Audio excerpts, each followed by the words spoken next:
آیا تا حالا به فرق‌های ماینکرافت بدراک با ماینکرافت جاوا توجهی کردید و اصلا شنیدید چه فرق‌هاش؟ خیلیاتون فرق‌های اساسیشو بدونید، ولی امروز قراره بریم سراغ فرق‌هایی که توی ماینکرافت جاوا و بدراک وجود داره که شاید به احتمال زیاد ندونید. و امروز قراره بریم سراغ چند تا فرق‌های ماینکرافت بدراک و تفاوت‌های ماینکرافت بدراک و جاوا رو با هم دیگه داشته باشیم. اما قبلش حتما ویدیو لایک کنید، چنل ما رو بکنید، زنگوله کنارشو بزنید و بریم سراغ این ویدیو خیلی خفن.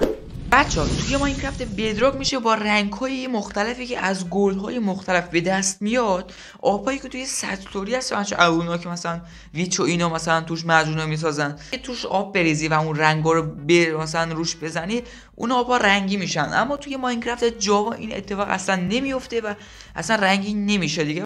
بچه‌ها اگه شما تناب ماهیگیری رو اگه شما یک بلاک بذارید و روش آتش روشن کنید، اون بلاک هم یه دونه مثلا مابی حالا خوکتوری باشه، اگه شما تناب رو مثلا تناب ماهیگیری رو بندازی روی این خوکه، بچه‌ها که تناب ماهیگیری از آتش روشن بشه توی ماینکرافت جاوا آتش میگیره، ولی اون مابی که مثلا به گیری برخورد کرده آتش نمیگیره. اما اگه همین کارو توی ماینکرافت بدراک انجام میدید، اون ماب آتش میگیره، اگه چند تا انجام بدید اون ماب میمیره. ولی توی ماینکرافت جاوا این اتفاق نمیفته. توی ماینکرافت جاوا میتونید وقتی توی ندر هستی با استفاده قایق‌ها سریع بچه‌ها یه جور مثلا قایق‌ها رو بذارید و سریع از روی لاواها حرکت کنید. اما اگه این کارو توی بدراک انجام بدید همونجا میمیرید.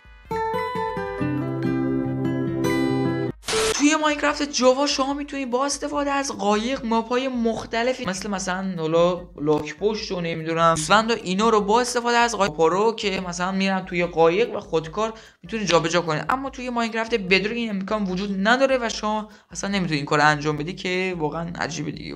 توی ماینکرافت بدراک شما میتونید با استفاده از چند تا چیز مختلف که مثلا اون مال سر ماپا مانند مثلا همون سر اندر دراگون هست، خب مثلا اونجا اونا رو مثلا میتونید با استفاده از یه چند تا وسایلی که اونو پرتو کنه به سر ویلیجر بذارید. مثلا ویلیجر جلوی اون وسایل باشه، اون سر دراگون میره توی سر ویلیجر. اما اگه همین کارو توی ماینکرافت بدراک انجام بدید، این کار انجام نمیشه و اون سر دراگونه اصلا اونجا پرت میشه دیگه. واقعا اصلا یه جور میشه گفت ویلیجر نمیپوشن. آره همونطور که میبینیم بریج زدن. بریج چیه بچه‌ها؟ اصلا سعی مالا بلاکا رو گذاشتن توی ماینکرافت جاوا خیلی سخته از ماینکرافت بدراک. راحت‌تر میشه توی ماینکرافت بدراک بریج زد و میتونی حالا گاد بریج های خیلی خفن بزنید که واقعا باید برای این کار خیلی قوی باشی و با کل تمرین میخواد که آره دیگه.